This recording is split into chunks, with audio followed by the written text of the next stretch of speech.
বলে এরা সদা সর্বদা মিথ্যায়, হিংসায়, সদা সর্বদা মিথ্যা হিংসার মধ্যে ডুবে থাকবে। আর সেই মিথ্যা হিংসাকে আশ্রয় করে তাদের মনের ভিতরে আর দয়া বলতে কোনো বস্তু থাকবে না।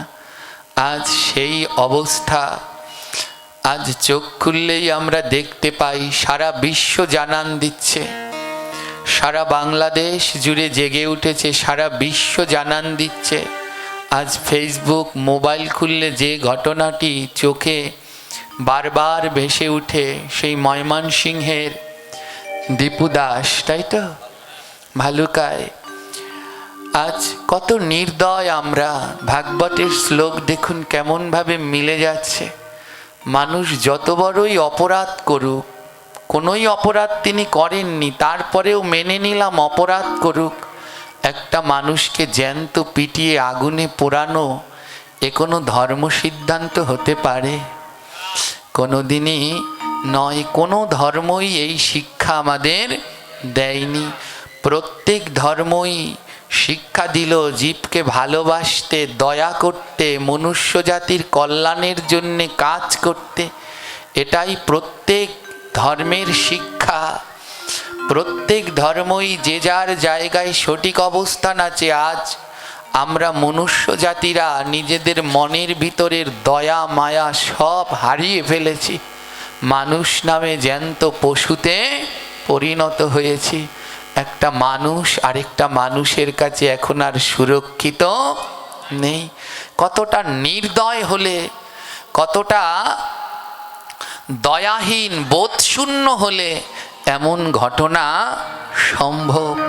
হাজার হাজার মানুষ দাঁড়িয়ে দাঁড়িয়ে তামাশা দেখছে, হ্যাঁ, মোবাইলে ভিডিও করছে, ছবি তুলছে, একজন নেই বাঁচানোর জন্যে। কি আহাজারি, কি আর্তনাদ!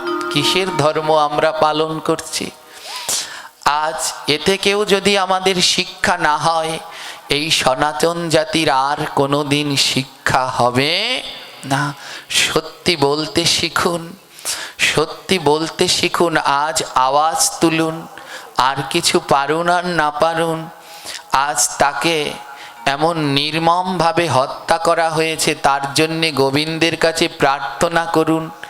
এই হিংস্র পৃথিবীতে, এই হিংস্র পৃথিবীতে যেন তাকে আর আসতে না হয়। গোবিন্দ যেন তাকে মুক্তি দিয়ে স্বধামে নিয়ে যান, স্বধামে যেন গমন করেন তিনি। এই হিংস্রতা আর সহ্য হচ্ছে না, কোনো লাভ নেই।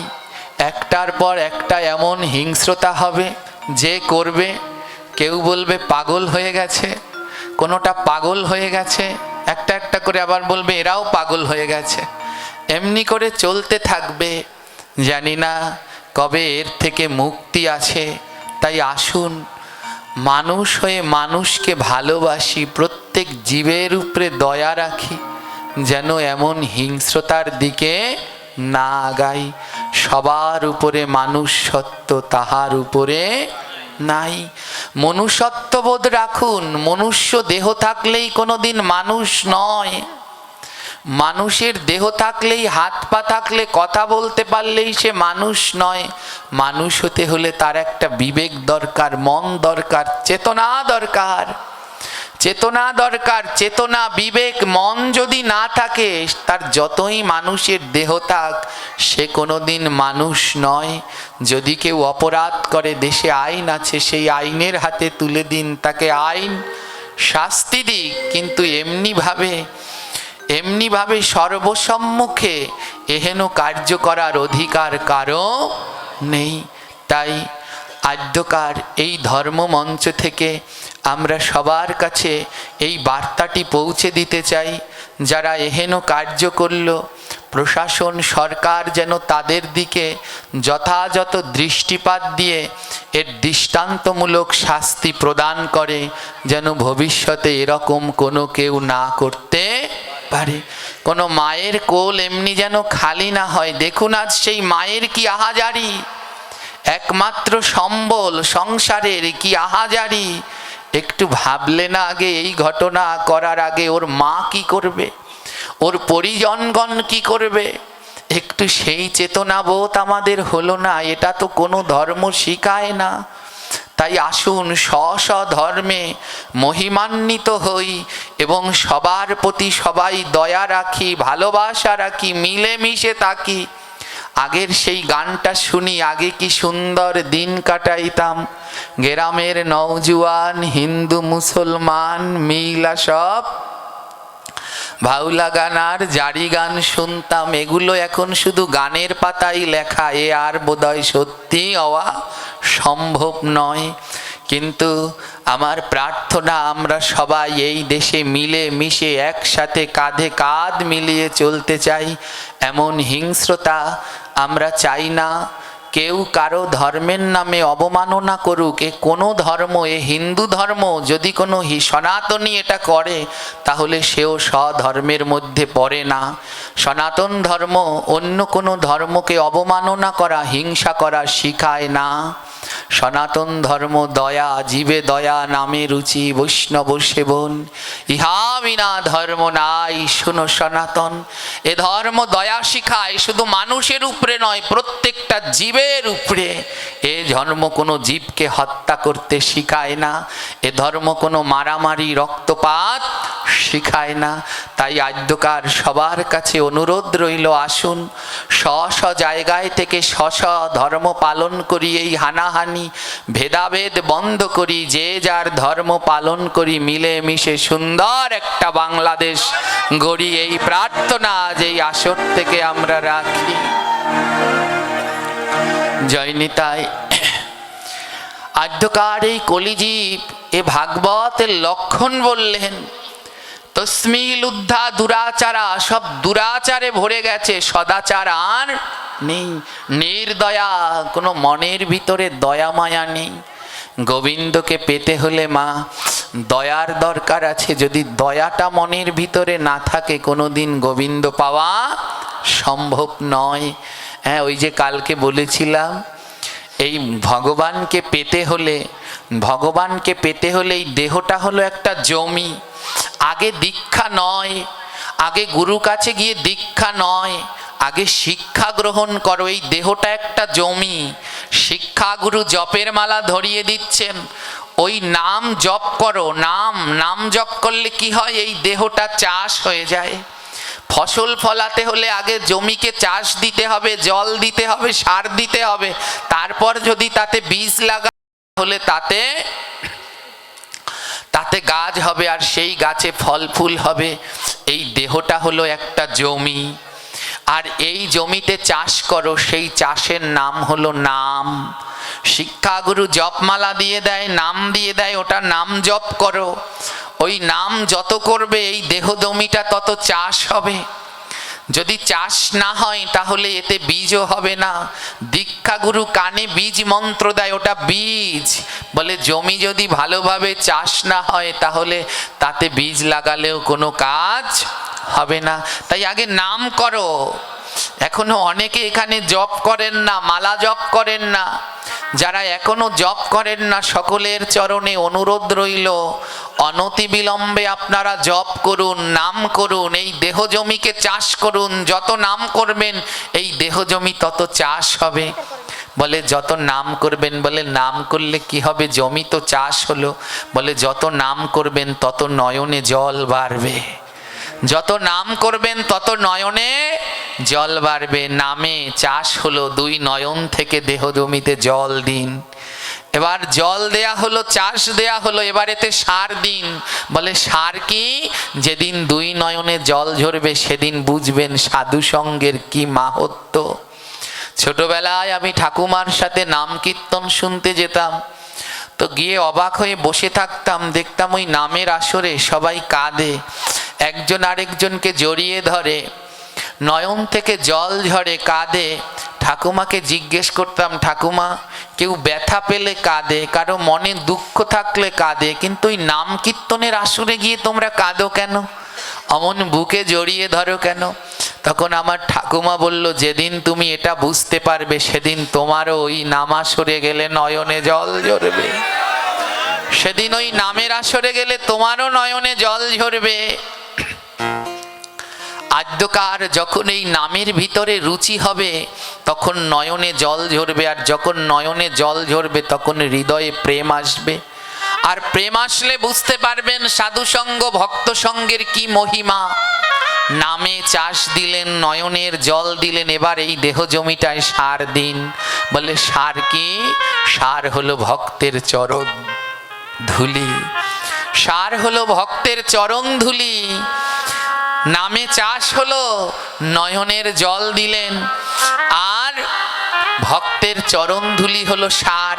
ওমা সঠিক পরিমাণে জমিতে যদি সার দেয়া যায় তাহলে ভালো ফসল পাওয়া যায়।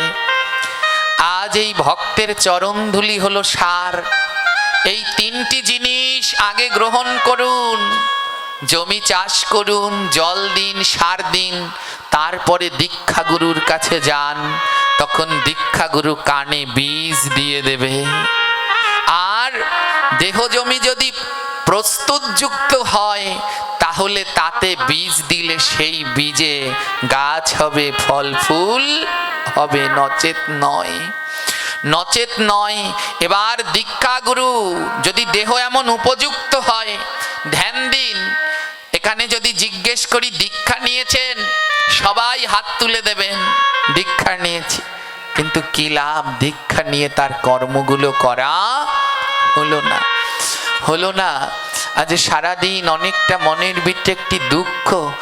এখানে অনেকজন আজ নাম নিয়েছে, তাদের ভিতরে দেখলাম অনেকের পূর্ব গুরুদেব আছে। জিজ্ঞেস করছি তোমার পূর্ব গুরুদেবের মন্ত্র কি? দেখি 1 মিনিটের মধ্যে তাদের মন্ত্র স্মরণ করা হয়ে যায়। আমরা যখন মন্ত্র স্মরণ করতে বসি 15 মিনিট 20 মিনিট লেগে যায়, আর দেখি তারা 1 মিনিটের মধ্যে মন্ত্র স্মরণ সম্পন্ন। একজনকে সাহস করে বললাম তুমি একটু বলো তো, মাথায় নিলাম অপরাধ, একটু বলো কি মন্ত্র। জানেন যা বললো, না আছে কোনো শাস্ত্রে, না আছে কোনো গ্রন্থে। ওই সরল সহজ শিষ্যগুলো গুরুর উপরে বিশ্বাস রেখে সেই ভুল মন্ত্রগুলোই জপ করে যাচ্ছে। ওনাদের কোনো দোষ নেই, কারণ ওনারা তো সত্যজ্ঞানে গুরুবাক্য বিশ্বাস করে বসে আছে। কিন্তু চিন্তা করছি ওই গুরুদেবদের কথা যারা তাদেরকে নিয়ে এমন ছেলে খেলা করছে, এদেরকে কি গতি হবে? কেন এমন করে মানুষ ঠকাচ্ছে? আজ সারা বাংলাদেশ জুড়ে প্রতিযোগিতা শুরু হয়েছে, শিষ্য বাড়ানোর প্রতিযোগিতা। কে কত শিষ্য বাড়িয়ে যেতে পারে। শিষ্য হয় অনেক, কিন্তু ভক্ত আর তৈরি করা হলো না। তাই আসুন একটু ভক্ত তৈরির দিকে চেষ্টা করুন, একটু তাদের প্রসাদী সদাচারী বানানোর চেষ্টা করুন। কানে একটা মন্ত্র দিয়ে রেখে গেলাম, আর কোনো খোঁজ খবর নেই। কানে দেয় হিসফিস, বছর বছর চান্দা দিস। ওই কানে একটা কি হিসফিস করে বলে গেল, আর গুরু শিষ্যের সেটা মনে নেই। এখানেই দুজন আছেন, স্বামী আর স্ত্রী, এই আসরেই বসে আছে। স্বামীর এক মন্ত্র আর স্ত্রীর আরেক মন্ত্র। হ্যাঁ, দুজনার সাথে আকাশ পাতাল ব্যবধান। এই আসরেই তারা এখনো বসে আছেন। কি অবস্থা মন্ত্র দেয়ার! হ্যাঁ, এমন যদি হয় কি করে এর গতি হবে বলুন? তাই এমন যেন না হয় কানে হিসপিস দিয়ে কি একটা হিসপিস করে গুরুদেব বলে গেল, আর শিষ্যটা খুলেও দেখলো না, পড়েও দেখলো না। আর বছর বছর গুরুদেব এসে বলে বাৎসরিক অনুষ্ঠান চান্দাটা দিস।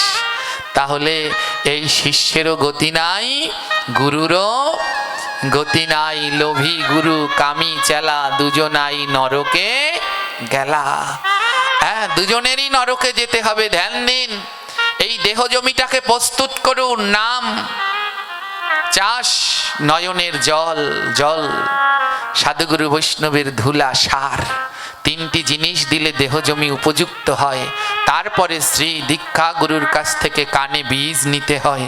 ওই বীজে তখন গাছ জ্বালায়, ওই বীজে তখন গাছ জ্বালায়, এর আগে নয়। দীক্ষা নিয়ে নিলাম কিন্তু এখনো মালা জপ করা হচ্ছে না, নাম জপ হচ্ছে না, ও দীক্ষায় আর কাজ হয় না মা। তাই সবার চরণে অনুরোধ রইল, ও মন্ত্রে পার হতে পারবেন কি পারবেন না আমি জানি না, কিন্তু কেউ যদি হরে কৃষ্ণ মহামন্ত্র জপ করে অনায়াসে আমার গোবিন্দ তাকে ভব নদী পার করে।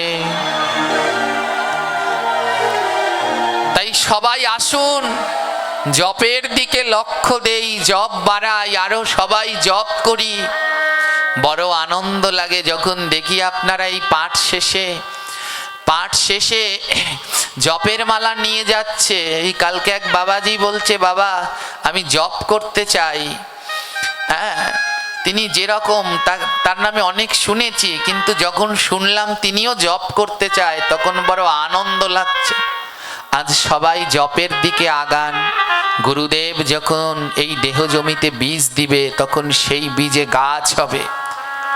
আর এই দেহ জমিতে গুরুদেবের বীজে যে গাছ হয় সেই গাছে 8টা ফুল হয়। কয়টা ফুল? এই 8টা ফুল গোবিন্দকে না দিলে গোবিন্দকে পাওয়া যায় না। সেই 8টা ফুল কি? অহিংসা প্রথমাম পুষ্পম, দ্বিতীয় ইন্দ্রিয় নিগ্রহম, তৃতীয় দয়া পুষ্পম, ক্ষমা পুষ্পম, চতুর্থকম তপ পুষ্পম, ধ্যান পুষ্পম, জ্ঞান পুষ্পম, তেষাপ্তকম, সত্যৈব চৈব অষ্টমাম পুষ্পম, এবে তুষ্টম জনার্দনম। যখন সৎ গুরুর কাছ থেকে বীজ মন্ত্র পাবেন তখন এই দেহের ভিতরে 8টি ফুল, ওই গাছে 8টি ফুল হবে। তার প্রথম ফুলটির নাম অহিংসা প্রথমম পুষ্পম। এটা দেহ গাছে ফুটবে মা। অহিংসা প্রথমম পুষ্পম, কাউকে হিংসা করা যাবে। গোবিন্দকে পেতে হলে প্রথম যেই পুষ্পটা দিতে হবে তার নাম অহিংসা। কাউকে হিংসা করো না। দেখুন, এই ফুলটাই তো আমাদের দেয়া হলো না। মনের ভিতর থেকে আমাদের হিংসাই দূর হলো না। বলে অন্য জায়গায় হিংসা থাকে, থাকুক, কিন্তু ধর্মস্থানে যেন হিংসা না থাকে। কেমন কলিকাল আসলো, সব থেকে বেশি হিংসা এখন ধর্মের মধ্যেই লেগে গেছে। ধর্মের মধ্যেই লেগে গেছে। দেখেছেন রামভদ্রাচার্যজি তিনি নির্দেশনা দিয়ে দিয়েছেন, কল্কি অবতার খুব তাড়াতাড়ি আসছে। দেখেছেন কি নির্দেশনা দিয়ে দিয়েছেন, কল্কি অবতার খুব তাড়াতাড়ি আসছে। যে হারে অনাচার বাড়ছে, হ্যাঁ, যে হারে অনাচার বেড়ে চলেছে, হানাহানি ভেদাভেদ বেড়ে চলেছে, এবার তার আসার বোধহয় প্রায় সময় হয়ে গেছে। হ্যাঁ, তাই প্রথম গোবিন্দকে পাওয়ার জন্য যেই পুষ্প তার নাম অহিংসা, কারো সাথে হিংসা নয়। দ্বিতীয় ইন্দ্রিয় নিগ্রহম, তৃতীয় দয়া পুষ্পম। গোবিন্দকে পাওয়ার তৃতীয় ফুলটার নাম হলো দয়া। আর কবে হবে এই হৃদয় মাজারে? আর কবে দয়া হবে? আর তো দয়ার অনুভব। ধুলাই আমার কাছে ঘুমের ঔষধ, আমি নিবিড়িতে ভক্তের চরণ ধরে ঘুমিয়ে পড়ি। আজ আর তুই আমায় জড়িয়ে ধরলি না সুবল। ও সুবল, তুই কি জানিস না আমি ভক্ত বড় ভালোবাসি? তুই আর আজ আমায় জড়িয়ে ধরলি না, তাই আমার ঘুম পাচ্ছে না, আমার বড় কষ্ট হচ্ছে। যেই না বললেন ভগবান আমার বড় কষ্ট হচ্ছে, সঙ্গে সঙ্গে সুবল গিয়ে গোবিন্দকে জড়িয়ে ধরে গায়ের উপরে একটা চরণ তুলে দিল। এক পাশে দাঁড়িয়ে বলল, মহাজন আরে সুবল আবার তো চরণ তুলে দিলে। সুবল সখা বলে, আমি চরণ তুলে দিলে আমার পাপ হবে, আমার পাপ হলে আমি নরকে যাব। আর আমার চরণ পেলে যদি আমার গোবিন্দের ঘুম আসে, আনন্দ হয়, তবে আমার গোবিন্দ আনন্দে থাক, আমি নরকে যাই যাব, আমার প্রভুর যেন কষ্ট না হয়।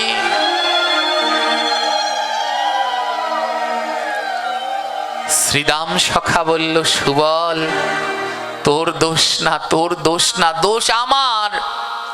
দেখুন কেমন ব্রজ ভাব, কেউ কারো দোষ দেখছে না, সবাই নিজের দোষ দেখছে। শ্রীদাম সখা বললেন, সুবল তোর দোষ না, দোষটা আমার, আমার জন্য কৃষ্ণ বৃন্দাবন ছেড়েছে। বলে তুই কি করেছিস? শ্রীদাম বলে, যখন কৃষ্ণ গোষ্ঠে যেত, কৃষ্ণকে আহার করানোর দায়িত্বটা ছিল আমার। কৃষ্ণের জন্য আমি বন থেকে ফলমূল কুড়িয়ে আনতাম, আর কৃষ্ণ সেই ফলমূল সেবা করত। সুবল বলে, সে তো জানি, কিন্তু দোষটা কি? বলে, দোষ কি জানিস? কৃষ্ণকে যখন আমি ফল দিতাম, যে কোনো ফল দেওয়ার আগে, ওই গোবিন্দকে ফল দেওয়ার আগে আমি নিজে এক কামড় খেয়ে নিতাম। গোবিন্দকে এটো ফল দিয়েছি তো, তাই গোবিন্দ রাগ করে বৃন্দাবন ছেড়ে চলে গেছে, দোষটা আমার। কেমন দেখেছেন ব্রজের ভাবধারা? সবাই নিজের দোষ অনুসন্ধান করছে, কবে পারবো। এর জন্যে ব্রজে সবার বাস হয় না। যারা এমন পারে নিজের দোষ অনুসন্ধান করতে, তারাই ব্রজবাসী হয়। শ্রীদাম বলে, দোষটা আমার, আমি কৃষ্ণকে এটো ফল খেতে দিয়েছি। সুবল সখা বলে, না রে, তোর দোষ নয়। ও শ্রীদাম, তুই কেন কৃষ্ণকে এটো ফল খেতে দিতি তা তো আমি জানি। কেন খেতে দিতেন জানেন? শ্রীদাম বলতো, বনের ভিতরে কত অজানা ফল, কোনটা বিষাক্ত তা তো জানি না। আর আমার কৃষ্ণের তো শত্রুর কোনো অভাব নেই। কোনো শত্রু যদি ফলের মধ্যে বিষ মিশিয়ে দেয়, তার জন্যে শ্রীদাম সখা বন থেকে ফল এনে আগে নিজে খেতেন। নিজে খেতেন, বলে যদি ফল বিষাক্ত হয়, খেয়ে আমি মরবো, আমার কৃষ্ণের যেন কিছু না হয়, কৃষ্ণের যেন কিছু না হয়। তাই প্রত্যেকটা ফল আগে নিজে খেতেন, তারপরে ভগবানকে দিতেন। এই হলো মা ব্রজ প্রেম। আমরা অনেকে গোবিন্দের জন্য ভোগ রান্না করি, যারা নিত্য প্রসাদ পায় ভোগ রান্না করে, হ্যাঁ, কি করে, লবণ টবণ দেখে না, কোনোদিন ভগবানকে আলনি দিয়ে দিচ্ছে, কোনোদিন ঝাল চারা নুন চারা দিয়ে দিচ্ছে। বলছে, এমনটা করো না, নিজের পাপ হয় হোক, যেন আমার গোবিন্দের কোনো অসাধ জিহ্বায় না লাগে। সুবল কি করে, শ্রীদাম কি করতেন, প্রত্যেকটা ফল নিয়ে এক কামড় খেয়ে খেয়ে দেখতেন, বলে মরলে আমি মরবো।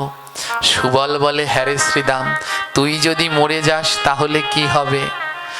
শ্রীদাম বললেন, শোন, আমি যদি ওই বিষাক্ত ফল খেয়ে মরি, ভয় নাই। আমি যদি বিষাক্ত ফল খেয়ে মরি, ভয় নাই। আমি মরলে আমার কৃষ্ণ আবার আমাকে বাঁচাবে। কিন্তু ওই বিষাক্ত ফল খেয়ে যদি আমার কৃষ্ণের কিছু হয়, আমরা সখাগণ মিলেও সেদিন কিছু করতে পারবো না। তাই ওই বিষাক্ত ফল আগে শ্রীদাম খেয়ে নিতেন। এমনি করে এক একজনের দোষ দেখছে জানেন। সেই পর্যায়ে শ্রীমতী রাধারানী বলছে, এক একজনের দোষ অনুসন্ধান করছে। সর্বশেষ রাধারানী বলে, না না, তোদের দোষ না, দোষটা হলো আমার। আমার দোষে কৃষ্ণ বৃন্দাবন ছেড়ে চলে গেছে। ললিতা বলে, তুই আবার কি দোষ করলি রাধে?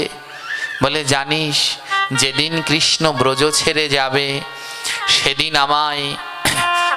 আমায় কৃষ্ণ নিজের হাতে সাজিয়ে দিয়েছিল। আর কৃষ্ণ আমায় নিজের হাতে সাজিয়ে দিয়ে বলেছিল, রাধে, আমি তোমায় সাজিয়ে দিলাম, এখানে এমন বসে থাকবে, তোমার সাজ সজ্জা যেন নষ্ট না হয়। আমি কিছুকাল পরেই ফিরে আসছি, কিছুক্ষণ কাল পরেই ফিরে আসছি, কিছুক্ষণ কাল। রাধারানী বললেন, কালে কালে বলি কালা, সেই তো গেল, কালে কালে করি কত কাল, কাটিয়া যে গেল, কালায়ার ব্রজে নয়া ছিল। সেই যে কিছুক্ষণ কাল বলে গেল, আর আসলো না। কাল কাল করে কত কাল চলে গেল, কাল কাল করতে গেলে কাল চলে আসলো। ওমা, কাল মানে ওই একটা দিন, তাকেও বলে আসছে কাল। আবার কাল মানে মৃত্যু। রাধারানী বললেন, কাল কাল করে কত কাল চলে গেল, আজ কাল মৃত্যু চলে আসলো, কিন্তু কাল আর আসলো না, আসলো না। রাধারানী বলে, দোষ তোদের না, দোষটা আমার। ললিতা বলে, তুই কি দোষ করেছিস? বলে, আমি কি করেছি জানিস? কৃষ্ণ না আমায় নিজের হাতে সাজিয়ে দিল আর বলেছে স্বাদ যেন নষ্ট না হয়, আমি কিছুক্ষণ কাল পরে আসবো, স্বাদ যেন নষ্ট না হয়। 100 বছর কেটে গেছে, 100 বছর কেটে গেছে জানেন। ললিতা সখীগণ বললেন, কই তোর স্বাস্থ্য নষ্ট হয়নি, যেমন করে তোকে কৃষ্ণ সাজিয়েছে তুই তেমনই আছিস। দেখ রাধে, তোর মাথায় রাধারানী, রাধারানী তোর মাথায় কৃষ্ণ বেনি বেঁধে দিয়েছে, 100 বছরে তুই বেনি খুলিসনি, তোর বেনিতে জট ধরে গেছে। তোর চরণে আলতা পরিয়ে দিয়েছে, 100 বছর আলতাটা জলে পা চুবাসনি, তোর কালো লাল আলতা কালো হয়ে গেছে। কই তুই তো সাজ নষ্ট করিসনি। তোর গলায় যে মালা পরিয়ে দিয়েছে সেই মালাগুলো শুকিয়ে কাঠ হয়ে গেছে, আজও 100 বছরে মালা খুলিসনি। ও রাধে, তোকে যেমন ভাবে কৃষ্ণ সাজিয়ে দিয়েছে আজও তুই তেমন ভাবেই আছিস, আজও তোর সাজসজ্জা তেমন ভাবেই আছে।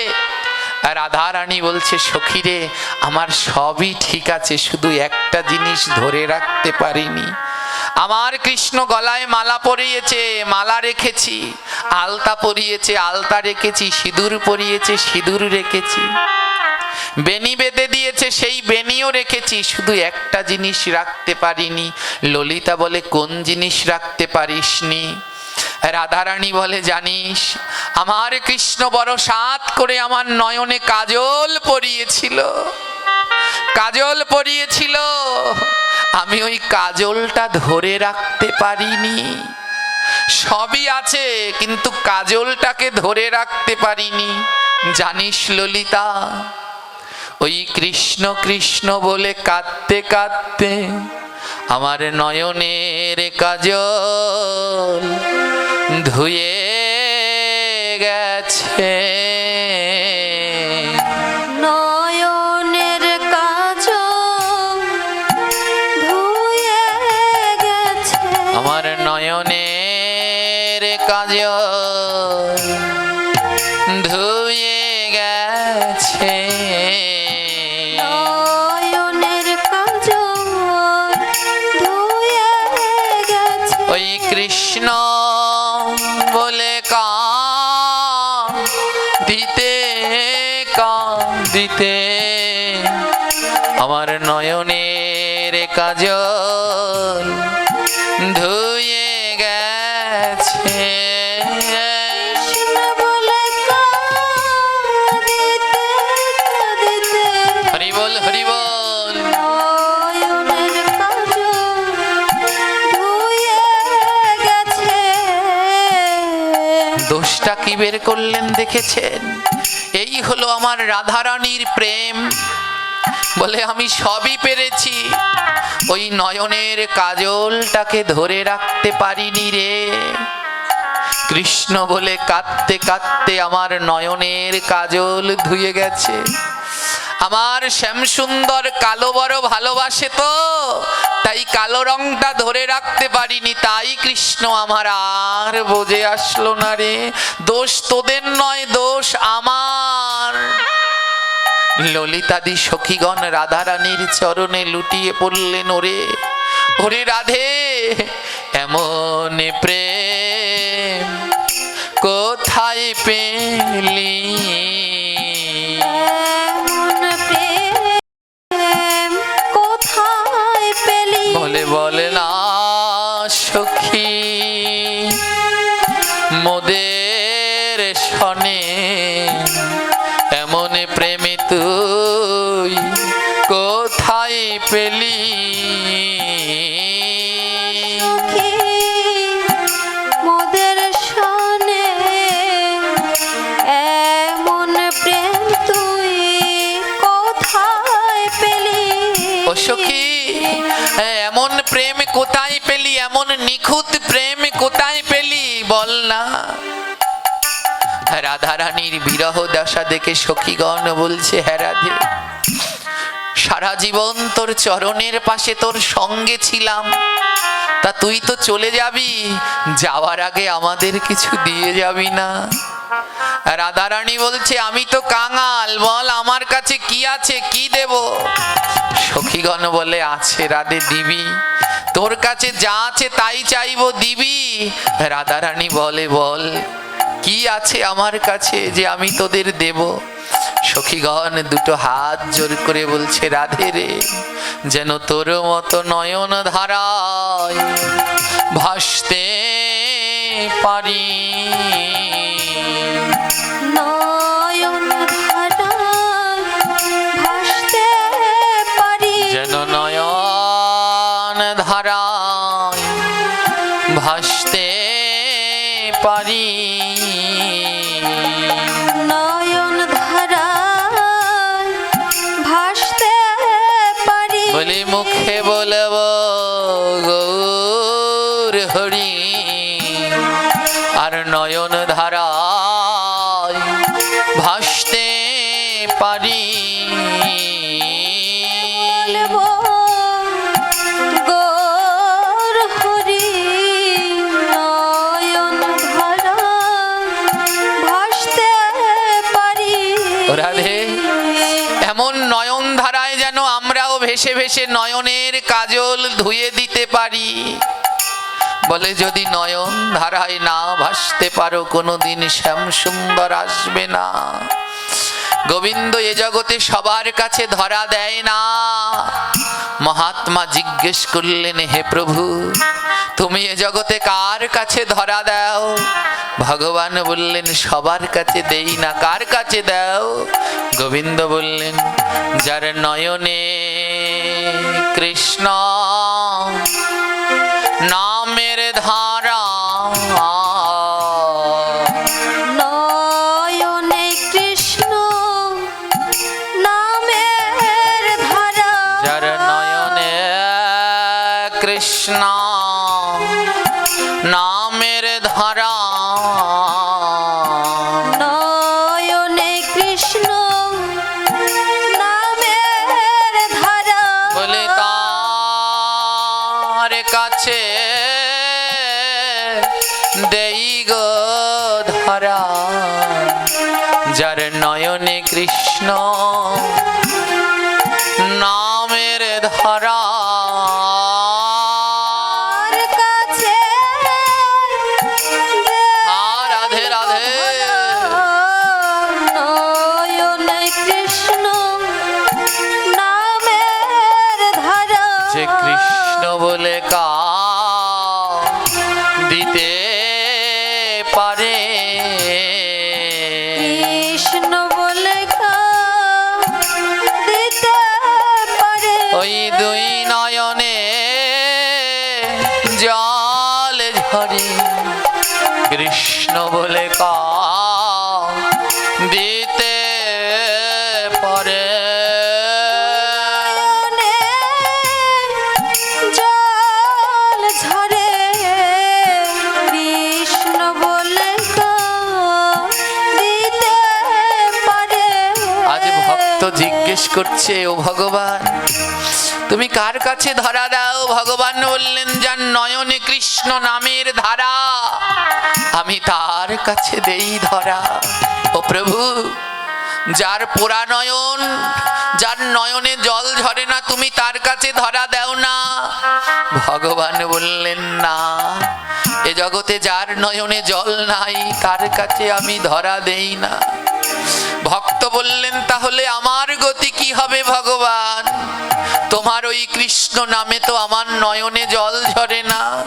এই সংসারের বিষয় সুখ বাসনায় আমি কাঁদি, কিন্তু কৃষ্ণ নামে তো আমার নয়নে জল ঝরে না। গোবিন্দ বললেন, ওগো ভক্ত, এ জগতে সবার নয়নে কৃষ্ণ নামে জল ঝরে না। বলে, বলো না প্রভু, কি করলে কৃষ্ণ নামে নয়নে জল ঝরে?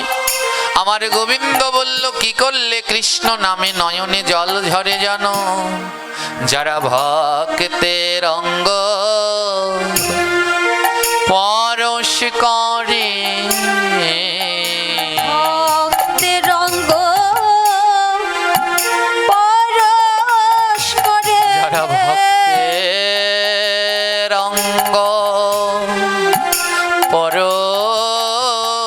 করে ভক্তের রঙ্গ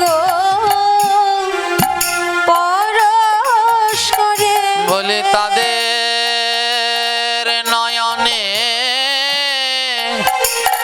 জল ঝরে যারা আমার ভক্তের রঙ্গ পরশ করে তাদের নয়নে জল ঝরে ভক্তের রঙ্গ পরশ করে যারা বদন ভরে নাম করে তাদের নয়নে জল ঝরে ভরে হরিবল হরিবল করে তাদের নয়নে জল ঝরে যারা ভক্তের অঙ্গ পরশ করে তাদের নয়নে জল ঝরে ভক্তের রঙ্গ পরশ করে তাদের নয়নে জল ঝরে বলে আয় রে ভক্ত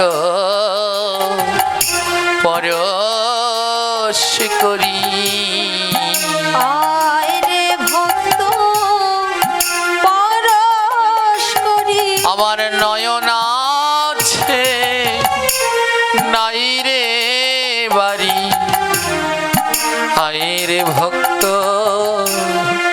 পরশ করি নয়ন আছে নাই রে বাড়ি আয় রে ভক্ত পরশ করি আমার কৃষ্ণ নামে নয়নের জল ঝরে না রে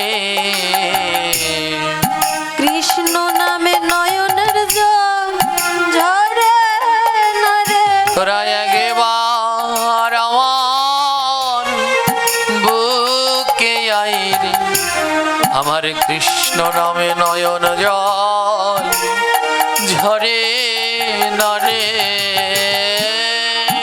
একবার আমার বুকে আয় রে নয়নের জল ঝরে না রে বলো হরে কৃষ্ণ হরে কৃষ্ণ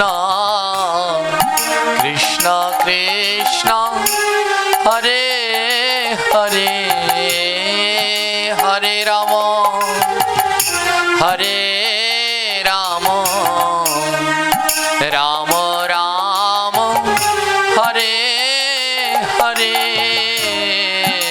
হরে কৃষ্ণ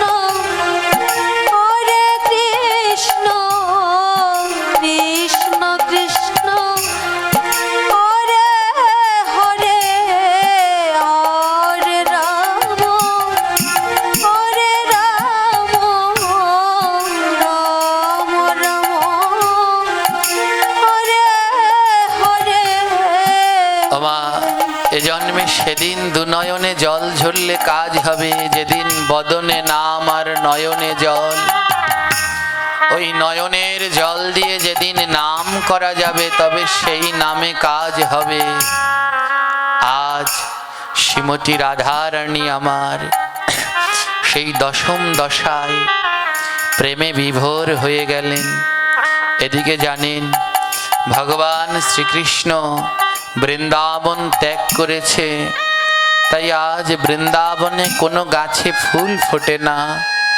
বলে যেই বৃন্দাবনে কৃষ্ণ নাই, বৃক্ষগণ বলেন যে বৃন্দাবনে কৃষ্ণ নাই ওখানে ফুল ফুটে কি হবে, আমরা কার সেবায় লাগ। গাভীগণ এখন আর দুধ দেয় না, পাখিগণ এখন আর সেই আগের মতো করে ডাকে না। আজ ভগবান শ্রীকৃষ্ণ প্রভাস ক্ষেত্রে বৃহৎ যজ্ঞ করছে। সেই খবর আসলো ব্রজবাসীদের কর্ণে, সবাইকে নিমন্ত্রণ করা হলো, শুধুমাত্র বৃন্দাবনে নিমন্ত্রণ পত্র আসেনি। তাও ব্রজবাসীরা দোষ দেখলেন না। একজন এসে বলল, দেখো তোমাদের কৃষ্ণ কেমন ভালোবাসে, এত বড় যজ্ঞ করছে, তোমাদের নিমন্ত্রণ দিল না। ব্রজবাসীগণ বলে, এই নিন্দুক সাবধান,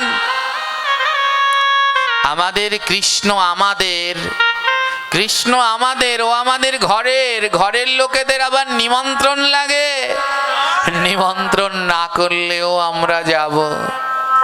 আজ ব্রজবাসীগণ সবাই সেই প্রভাস ক্ষেত্রে যজ্ঞের দিকে ছুটছে মা। আজ সবাই দলে দলে ছুটছে সেই যজ্ঞের দিকে। পাখিগণ উড়ে উড়ে যাচ্ছে, বনের হরিণ হরিণীগণ মুক্ত যারা সবাই দৌড়ে দৌড়ে যাচ্ছে। ব্রজ গোপীগণ তারাও ছুটছেন, সখীগণ ছুটছেন। রাধারানীকে বলল, যাবি না? রাধারানী বলল, না, সবাই যদি ব্রজ ছেড়ে চলে যায়, আর এমন সময় যদি আমার কৃষ্ণ বৃন্দাবনে আসে, তাহলে আমার কৃষ্ণকে কে দেখবে? সখী তোরা যা, আমি বৃন্দাবনে থাকি। আমার রাধারানী বৃন্দাবন ছেড়ে যায় না, বলে আমি এখানে থাকি, আসতে পারে আমার কৃষ্ণ। বৃন্দাবনের গোপীগণ ওমা, তাদের মূল পেশা ছিল গোপালন, গোপালন করত। ওই গোদুগ্ধ দিয়ে ননি, মাখন, ঘি, নবনী তৈরি করতেন। প্রত্যেক ব্রজবাসীদের ঘরেই 2-4টে করে গরু ছিল। আজ সবাই প্রভাস ক্ষেত্রে যাবে বলে, যজ্ঞে যাবে বলে কি করলেন জানেন? সবার ঘরের সেই গোমাতাগুলোকে যে যার ঘরের গোয়াল ঘরে বেঁধে রাখলেন। বলে আমরা তো যাব, গরুগুলো তো আর নিয়ে যাওয়া যাবে না। গরুগুলোকে সব গোয়াল ঘরে দড়ি দিয়ে বেঁধে রাখলেন। যার যার গোপীগণ যার যার গরুগুলোকে গোয়াল ঘরে বেঁধে রেখে সবাই রওনা দিলেন যজ্ঞের দিকে। ব্রজ ফাঁকা, শুধু রাধারানী আর গোমাতাগণ রয়েছে, আর কেউ নেই। দেখুন, ভগবান শ্রীকৃষ্ণ বৃন্দাবন ছেড়ে চলে গেছে। সব থেকে বেশি কষ্ট কার জানেন? কৃষ্ণের সাথে যারা সময় কাটিয়েছে তাদের। আর কৃষ্ণ সব থেকে বেশি সময় কাটিয়েছেন গোমাতাদের সাথে। ওই গোমাতাদের নিয়ে গোষ্ঠে গোষ্ঠে ঘুরতেন, ভ্রমণ করতেন। আজ সেই গোমাতাগণ সবাই গেলেন কৃষ্ণ দর্শন করতে, শুধু গোমাতাদের যাওয়া হলো না। ওরা সবাই গোয়াল ঘরে দড়ি দিয়ে বাঁধা, কেউ যেতে পারলেন না। ওদের কষ্ট কেউ বুঝলেন না। গোয়াল ঘরে শক্ত দড়ি দিয়ে বেঁধে রেখে গোপীগণ চলে গেলেন। গোমাতাগণ বলল, আমাদের কেউ বুঝলো না রে। সারাদিন আমরা কৃষ্ণের সঙ্গে গোষ্ঠে গোষ্ঠে কাননে কাননে বনে ছিলাম, আমাদের কেউ বুঝলো না, আমাদের সবাই বেঁধে রেখে চলে গেল। জানেন, ওই গোমাতাদের আর কৃষ্ণ দর্শনে যাওয়া হলো না। তারা ওখানেই বাধা রইলেন, ওই গোয়াল ঘরে বাধা রইলেন। বলে, এই গোমাতাকে বলে আমার মতো যারা বিষয়ে আসক্তি সংসারী তারা। ওই গোয়াল ঘর হলো সংসার, আর আমার মতো যারা আসক্ত তারা হলেন ওই গাভী। আমরা সেই সংসারে বাধা রয়েছি। ওই দড়ি যে বেঁধে রেখেছে গরুদের, ওটা হলো মায়া। মায়া নামক দড়ি দিয়ে আমরা সংসার নামক গোয়াল ঘরে বাঁধা।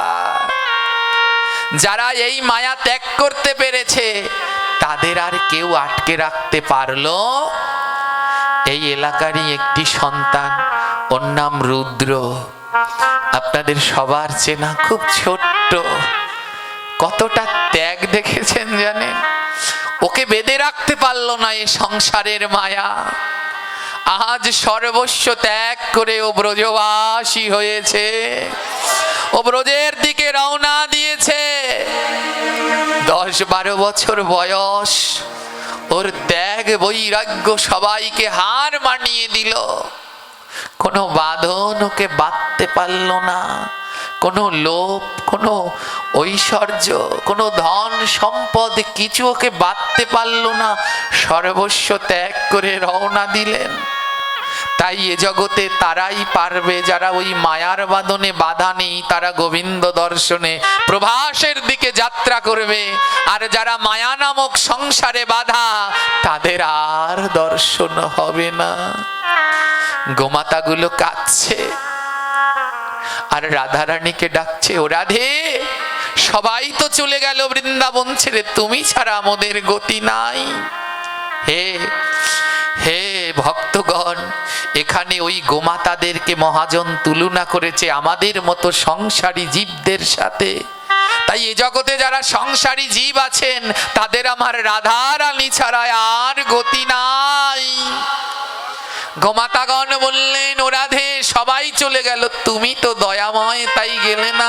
বলো রাধে, আমাদের গতি কি হবে? সবাই তো মুক্ত, তাই কৃষ্ণ দর্শনে গেল, কিন্তু আমরা তো বাধা, আমাদের তো যাওয়া হলো না। রাধে, আমাদের কি কোনো গতি হবে না? রাধারানী বলল, শোনো, এ জগতে যারা সংসারের দড়িতে বাধা, এ জগতে তাদেরও গতি হবে। বলে তাদের গতির উপায় কি? রাধারানী বললেন, নাম, নামেই নামই নামে। বলে নাম যদি করতে পারো, নামই তোমার কাছে নেমে আসবে। তাই হে গোমাতাগণ, তোমরা বদন ভরে নাম করো। বদন ভরে নাম করো। বলি ডাকার মতো ডাকো তারে, বদন ভরে নাম করে। ডাকার মতো ডাকো তারে, বদন ভরে নাম করে। বলে যারা আমরা এই সংসার নামক দড়িতে বাঁধা, এদের মুক্তির উপায় হলো নাম। তাই নামকে আশ্রয় করুন মা। আশ্রয় করিয়া ভজে তারে কৃষ্ণ নাহি ত্যাজে, আর সব মরে অকারণ। তাই নামে আশ্রয় নিন। ওই জপ থলিটা কেন, থলি কেন? বলে মা, সন্তান নিরাপদ যতক্ষণ তার মাতৃথলির মধ্যে থাকে। মা ততক্ষণ পর্যন্ত তাকে ওর মধ্যে নিরাপদে রাখে। এ জগতে ভক্ত নিরাপদ যতক্ষণ পর্যন্ত তার হাতে মালার থলি থাকে। আমার গোবিন্দ তাকে রক্ষা করে রাখে। ডাকো, ডাকো, তোমরা বদন ভরে ডাকো। হরে কৃষ্ণ কৃষ্ণ কৃষ্ণ কৃষ্ণ হরে হরে, হরে রাম হরে রাম, রাম রাম হরে হরে, হরে কৃষ্ণ হরে কৃষ্ণ। সবাই বদন ভরে, কারো মুখ বন্ধ নয়। হরে হরে রাম, হরে রাম, রাম রাম হরে হরে। হরে কৃষ্ণ কৃষ্ণ কৃষ্ণ কৃষ্ণ হরে হরে, হরে রাম রাম, রাম রাম হরে হরে, হরে কৃষ্ণ হরে কৃষ্ণ। গৌর হরি। হবে না, বদন ভরে ডাকো। হরে রাম হরে রাম, রাম রাম হরে হরে। হরে কৃষ্ণ হরে কৃষ্ণ, কৃষ্ণ কৃষ্ণ হরে হরে, হরে রাম হরে রাম, রাম রাম হরে হরে, হরে কৃষ্ণ হরে কৃষ্ণ, কৃষ্ণ কৃষ্ণ হরে হরে। রাধে রাধে। হরে রাম হরে একবার দেখা দাও প্রাণনাথ। রাম রাম হরে হরে। হরে কৃষ্ণ কৃষ্ণ কৃষ্ণ কৃষ্ণ হরে হরে, হরে রাম রাম, রাম রাম হরে হরে। হরে কৃষ্ণ হরে কে বলছে আমার ভগবান আসে না? দুটি নয়ন জলে ভেসে যদি তাকে দুই বাহু তুলে ডাকা যায়, আমার গোবিন্দ ভক্তের ডাকে আজও সাড়া দেয়। রাম রাম হরে হরে। হরে কৃষ্ণ কৃষ্ণ, কৃষ্ণ কৃষ্ণ হরে হরে, হরে রাম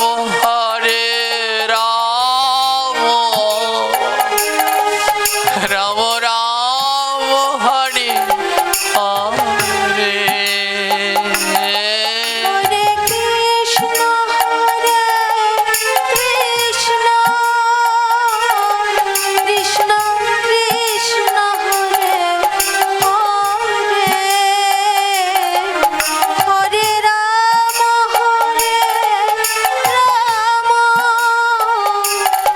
রাম রাম হরে হরে। গোমাতাগণ ডাকছে, রাধারানী বলছে ডেকে যাও। বলে কতটা ডাকলে কৃষ্ণ আসবে? ওই দুই নয়নের জল দিয়ে ডেকে যাও। গোমাতাগণ বলছে ও রাধে, কতটা নয়নের জল দিলে ওই কৃষ্ণ আসবে বলতে পারো? কতটা নয়নের জল ঝরলে কৃষ্ণ আসবে? রাধারানী বললেন কাঁদিতে কাঁদিতে যেদিন ধুলা হবে কাদা, সেই না কাদায় নন্দের বেটা জন্মে জন্মে বাধা। যেদিন দুটি নয়নের জল দিয়ে ওই চরণের ধুলা কাদা হয়ে যাবে, সেদিন আমার প্রাণ গোবিন্দ আসবে। আর এসে কি করবে জানো? ওই ভক্তের কাদা অঙ্গে মাগবে। ভক্তের কাঁধা অঙ্গে মাখবে। যেদিন নয়ন জলে ধুলা কাদা হবে, ভক্তের কাদা অঙ্গে মাগবে। নয়ন জলে ধুলা হরি বল হরি বল। কাদা হবে, সেদিন কাদা অঙ্গে যেদিন নয়ন জলে ধুলা কাদা হবে, সেদিনই নন্দের বেটা আবে আবে। নয়ন জলে ধুলা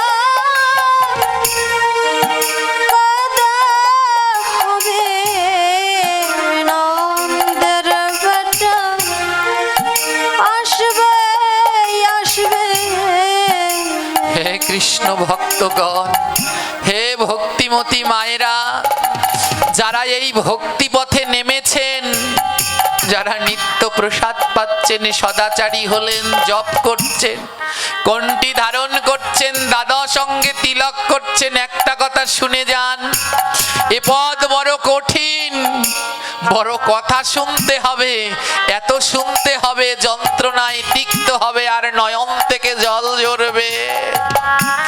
কত জনার নিন্দা কটু বাক্য শুনতে শুনতে ঝালাপালা হয়ে যাবেন, কিন্তু অনুরোধ রইল, এত কথা শোনার পরেও যেন এ পদ ছাড়বেন না। যত শুনবেন তত নয়নে জল ঝরবে, আর ওই নয়নের জলে যেই দিন ধুলা কাদা হয়ে যাবে, এতটা কাঁদতে হবে। এই পথে আসলে এত কাঁদতে হয়, নয়নের জলে ধুলা কাদা হয়। যদি কোনোদিন নয়নের জলে ধুলা কাদা হয়, তবে সেই কাদায় নন্দের বেটা কৃষ্ণ আমার বাধা পড়ে যায়। হরে কৃষ্ণ হরে কৃষ্ণ কৃষ্ণ কৃষ্ণ হরে হরে, হরে রাম হরে রাম, রাম রাম হরে হরে, হরে কৃষ্ণ হরে কৃষ্ণ করুণাময়ী একবার দেখা দাও। হরে হরে, হরে রাম হরে রাম, রাম রাম হরে হরে, হরে কৃষ্ণ হরে কৃষ্ণ কৃষ্ণ কৃষ্ণ হরে হরে, হরে রাম হরে রাম, রাম রাম হরে হরে।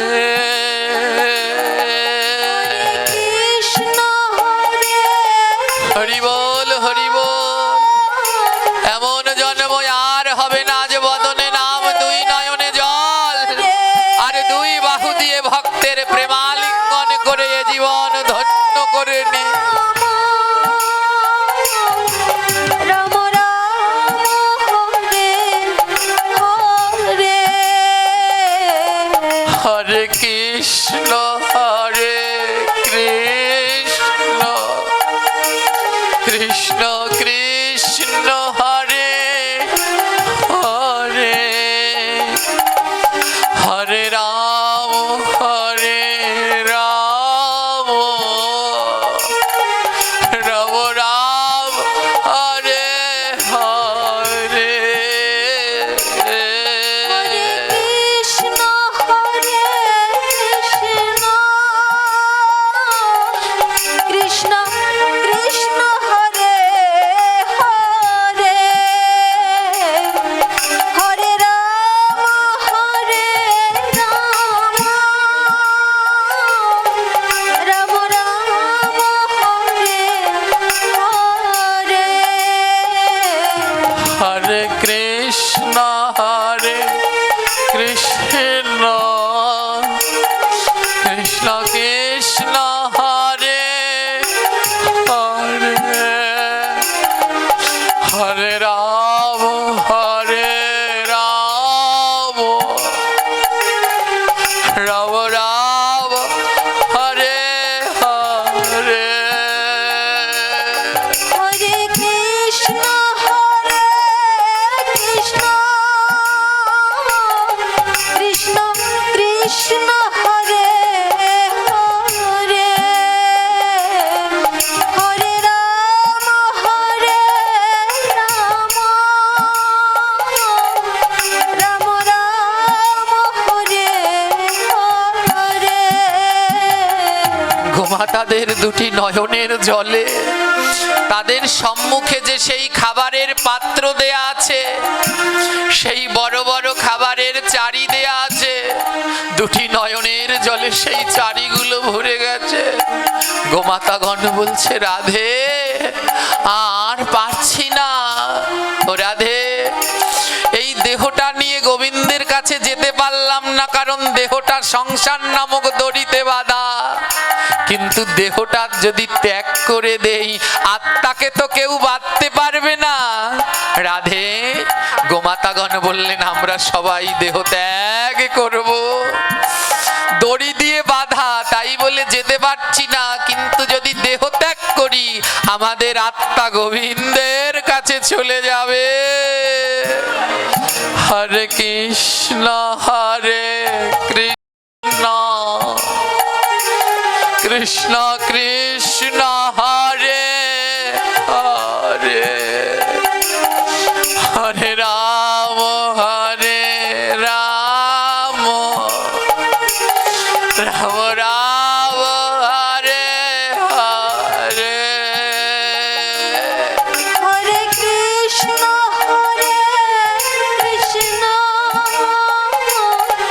কৃষ্ণ কৃষ্ণ হরে হরে, হরে রাম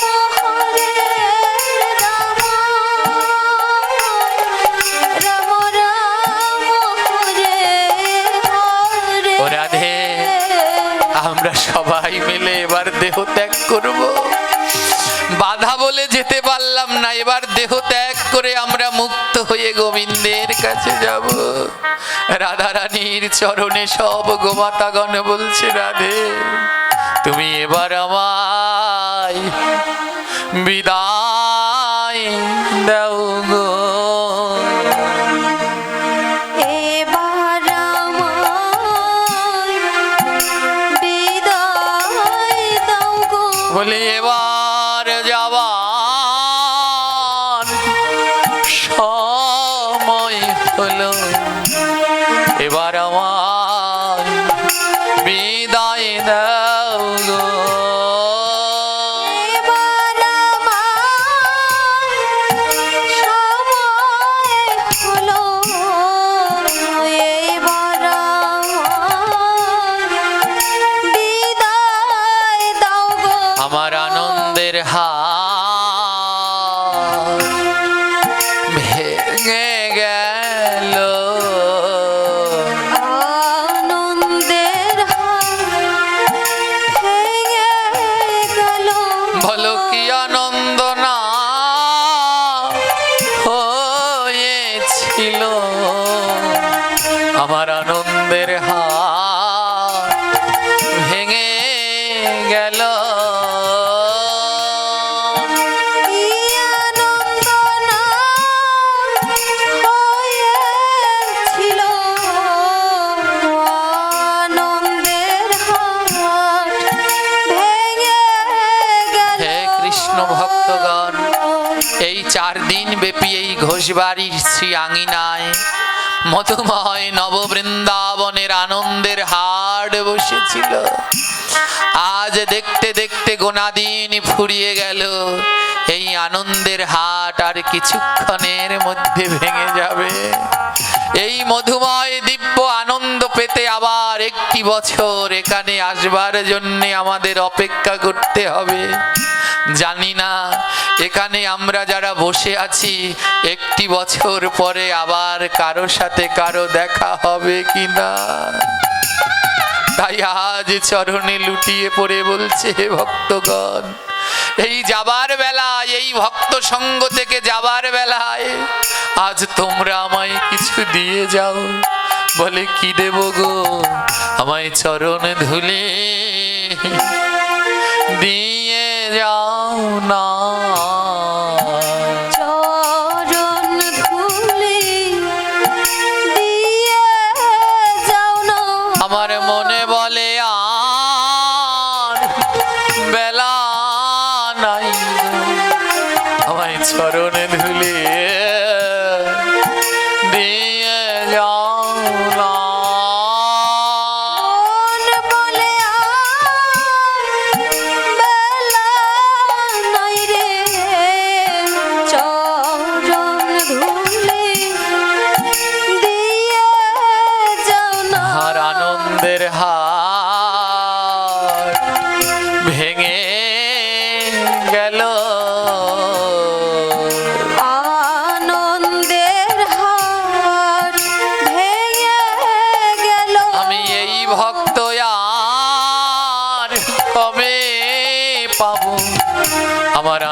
আনন্দের হাত ভেঙে গেল।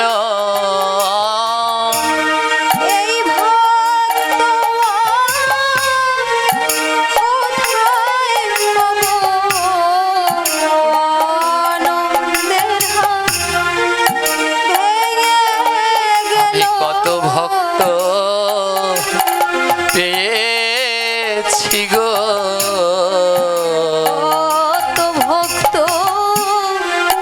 পেয়েছি। বলো এই ভক্ত আর কোথায় পাবো আমার আনন্দের হাত ভেঙে গেল। এই ভক্ত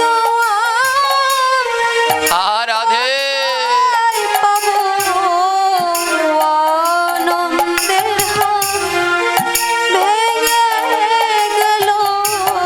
কাল এই আঙিনা থাকবে, এই লাইট প্যান্ডেল আপনাদের ঘর বাড়ি সবই থাকবে।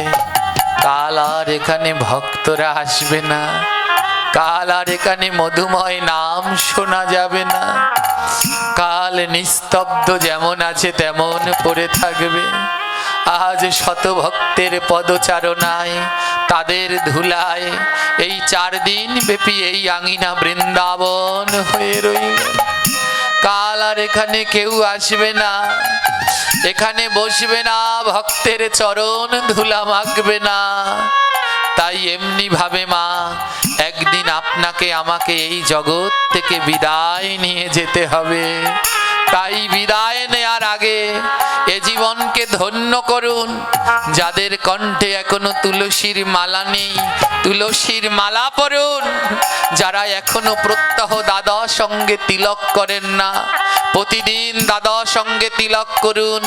যারা এখনো গীতা পাঠ করেন না, প্রত্যহ শ্রীমদ্ ভাগবত গীতা পাঠ করুন। যারা এখনো একাদশী ব্রত পালন করেন না, এ জীবন ধন্য করুন, একাদশী ব্রত পালন করুন। যারা এখনো মালা জপ করেন না, আজই এই মুহূর্তে মালা জপ করার সিদ্ধান্ত নিয়ে নিন।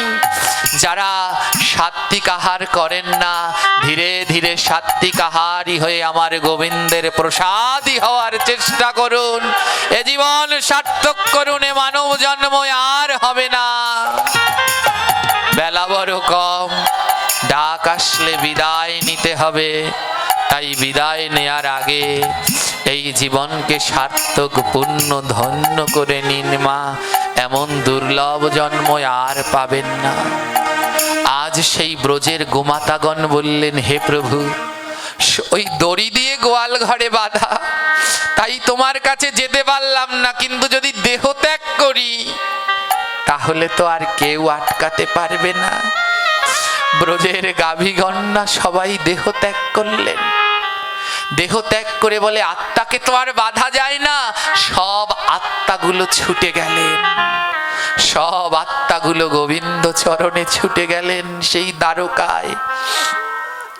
বৃন্দাবনবাসীগণ গিয়ে দেখলেন ভগবান শ্রীকৃষ্ণ তার চারপাশে গোমাতাগণ বসে আছে। ব্রজবাসীগণ বলছে, আরে এই গাভীদেরকে তো গোয়াল ঘরে বেঁধে রেখে আসলাম, এরা কি করে আসলো আমাদের আগে? ভগবান শ্রীকৃষ্ণ বলে, ওরে এদের বেঁধে রেখেছো, দেহ বেঁধে রেখেছো, কিন্তু আত্মা কি বেঁধে রাখা যায়? ওরা দেহ ত্যাগ করে আত্মা নিয়ে আমার কাছে ছুটে এসেছে।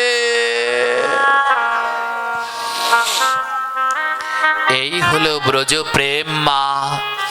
দেহ ত্যাগ করে আত্মা নিয়ে ছুটে গেছে। জানেন, সেদিন থেকে আর বৃন্দাবনে কোনো গোমাতাদের দড়ি দিয়ে বাঁধা হয় না। আজও বৃন্দাবনে গেলে দেখবেন হাজার হাজার লক্ষ লক্ষ গোমাতাগণ ঘুরে বেড়াচ্ছে, কিন্তু কোনো গোমাতার গলায় দড়ি নেই। বলে, বেঁধো না, বাঁধলে গোবিন্দের কাছে যাওয়া যায় না, আমাদের দড়ি দ্বারা বেঁধো না। তাই আজও বৃন্দাবনে সেই গোমাতাগণ উন্মুক্ত থাকে, তাদের কেউ দড়ি দিয়ে বাঁধে না, আবদ্ধ করে না। তাই এই সংসার নামক দড়িতে বাধা পড়ে আমাদের আর এমন কৃষ্ণ ভজন করা হলো না। তাই আসুন, এই সংসার নামক দড়িতে বাধা থাকলেও গোবিন্দ পাওয়া যায়। এই সংসার নামক দড়িতে বাধা থাকলে যা দিয়ে গোবিন্দ পাওয়া যায় তার নাম হলো নাম। তাই এখনো যারা নামের আশ্রয় করেননি, অচিরেই তারা নামের আশ্রয় করুন। সবাই জপ মালা গ্রহণ করে মালায় জপ করুন, একাদশী ব্রত পালন করুন। জয় নিতাই। আজ গোপীগণ গোমাতাগণ বললেন, ভগবান শ্রীকৃষ্ণ বললেন, তোমরা আমায় এত ভালোবাসো, দেহ ত্যাগ করে চলে আসলে, বলো গোমাতাগণ তোমরা কি চাও, বলো কি চাও। গোমাতাগণ বললেন, হে কানাই, এ জগতে একই ব্যথার ব্যথি না হলে কোনোদিনই ব্যথা অনুভব করা যায় না। ওমা, যার কোনো বড় অসুখ হয়েছে সে যদি অন্যের কাছে বলে, যার ক্যান্সার হয়েছে অন্যের কাছে বললে ওই যন্ত্রণা বুঝবে না, যার ক্যান্সার আছে তার কাছে যদি বলে তাহলে সে বুঝবে কি যন্ত্রণা, কি যন্ত্রণা। গোমাতাগণ নৌকা নাই, আমরা তো সবাই দেহ ত্যাগ করে এসেছি, কিন্তু বৃন্দাবনে আরো একজন আছে, তিনি দেহ ত্যাগ করে আসতে পারেনি, তিনি আমাদের মতোই যন্ত্রণায় ব্যথায় ব্যতীত, তিনি অন্য কেউ নয়, শ্রীমতী রাধারানী। ও কানাই, আমাদের চোখের জল ছিল তাই হাড়ি ভরে রেখে আসলাম, আর রাধারানীর নয়নের জল শুকিয়ে গেছে। 100 বছর কাঁদতে কাঁদতে আজ নয়নে জল নেই, আজও রাধারানী অপেক্ষা করছে তুমি আসবে। কানাই, একবার ব্রজে যাও, একবার ব্রজে গিয়ে শ্রীমতীকে দর্শন দাও, সে যে আর প্রাণ ধারণ করতে পারছে না। তাই আজ আমার এক গোবিন্দ, গোবিন্দের এক রূপ রয়ে গেলেন দ্বারকায়, আর সেই মধুর বৃন্দাবনের সেই মধুর মূরতি নিয়ে গোবিন্দ আমার ব্রজে গেলেন। আজ ব্রজে কেউ নাই, শুধু শ্রীমতী রাধারানী। আজ শ্রীমতী রাধারানীর সম্মুখে গিয়ে গোবিন্দ আমার দাঁড়ালেন। আজ রাধারানীর সম্মুখে গিয়ে গোবিন্দ আমার দাঁড়ালেন। রাধারানী গোবিন্দকে দেখে বলে উঠলেন, প্রভু এতদিন ধরে তোমায় ডাকলাম, বহুদিন ধরে ডেকেছি, আজ বহুদিন পরে তুমি এসেছো। হে প্রভু, এই এতদিন ডাকার পরে আমায় সাড়া দিলে, সেই কবে গেলে, আসবে বলে আর আসনি, আজ বহুদিন পরে তুমি এসেছো। তাই আজ রাধারানীর কণ্ঠে বৈষ্ণব কবি গেয়ে উঠলেন, বহুদিন পরে এলো শ্যামরা, বহুদিন পরে আজ এলো শ্যামরা। বহুদিন পরে এলো শ্যামরা, বহুদিন পরে আজ এলো শ্যামরা। আর যেতে নাহি দেব তোমায়, নাহি দেব সবাই গাইবে। আর যেতে নাহি দেব তোমায়, নাহি দেব তোমায়। আর মথুরায় বহুদিন এলো শ্যামরা। জয় নিতাই। আজ রাধারানী বললেন, হে শ্যামসুন্দর, সেই কবে মথুরায় গেলে কংস নিধন করতে, সেই যে গেলে আর ফিরে এলে না। আজ বহুদিন পরে এসেছো, আজ যখন পেয়েছি আর তোমায় যেতে দেব না।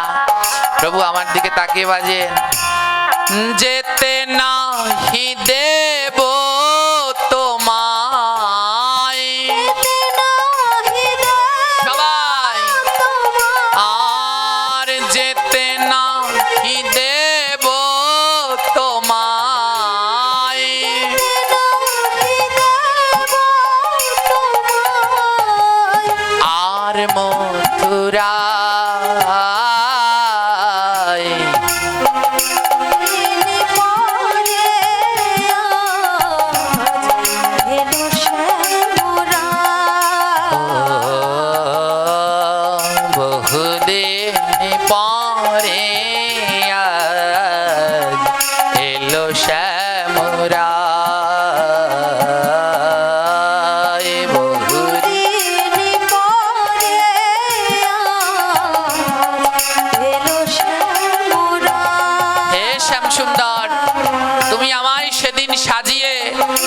ব্রজে চলে গেলে আর আসলে না। আজ আমি ছাড়া এই বৃন্দাবনে কেউ নেই, তাই আজ আমি কি করব জানো? মন ভরে সাজাইব, ভরে সাজাইব, সবাই মন ভর সাজাইব, ভরে সাজাইব, আজ নিরালায় বহুদিন। সবাই বলো আরো জোরে। বহুদিন পরে এলো শ্যামরায়, বহুদিন পরে আজ এলো শ্যামরায়। আর ছেড়ে যেও না গো না,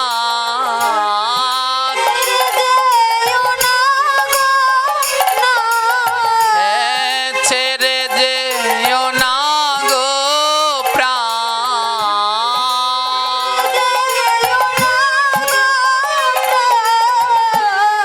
ধরি তব পায়,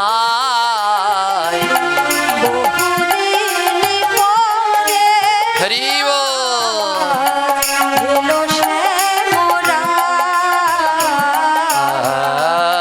বহুদিন পরে এলো শ্যামরায়,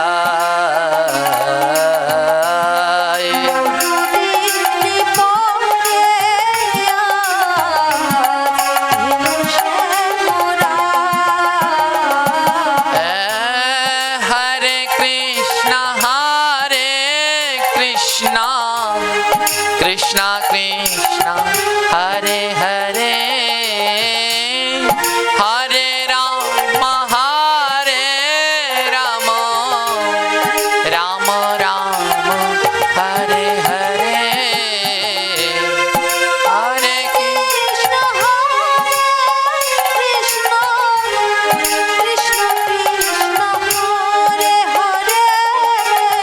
রাধে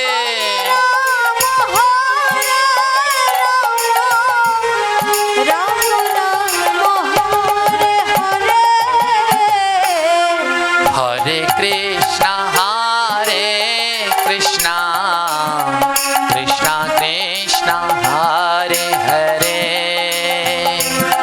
হরে রাম রাম রাম হরে হরে, হরে কৃষ্ণ কৃষ্ণ কৃষ্ণ কৃষ্ণ হরে হরে, হরে রাম রাম রাম হরে হরে, হরে কৃষ্ণ কৃষ্ণ কৃষ্ণ হরে হরে, হরে রাম রাম রাম হরে হরে। জয় নিতাই। এই গৃহের এক সন্তান ত্রিনাথ ঘোষ ভালোভাবে ইতালি পৌঁছেছেন, তাই আদ্যকার এই ভাগবত পাঠ এবং ভক্ত সেবার ব্যয়ভার তিনি গ্রহণ করেছেন। এই মহতি উদ্যোগ তিনি নিয়েছেন, সবাই তার জন্য আশীর্বাদ প্রার্থনা করবেন। তো জয় নিতাই। ত্রিনাথ ঘোষ তিনি সুন্দরভাবে ইতালি গিয়ে পৌঁছেছেন, আমাদের প্রার্থনা রইল প্রত্যেক বছরই যেন তিনি এমনি করে এই ভাগবতে অংশগ্রহণ করতে পারে। তাই আদ্যকার এবার আমরা সবাই সবার জন্য প্রার্থনা করব। এই 4 দিন ধরে এই ভাগবত হলো, যারা অংশগ্রহণ করলেন, যারা আয়োজন করলেন, রান্না করলেন, প্রসাদ বিতরণ করলেন, গান কীর্তন করলেন, সবার জন্য আমরা প্রার্থনা করি। চলুন দুটি হাত জোর করি আর গোবিন্দের কাছে বলি, হে গোবিন্দ হে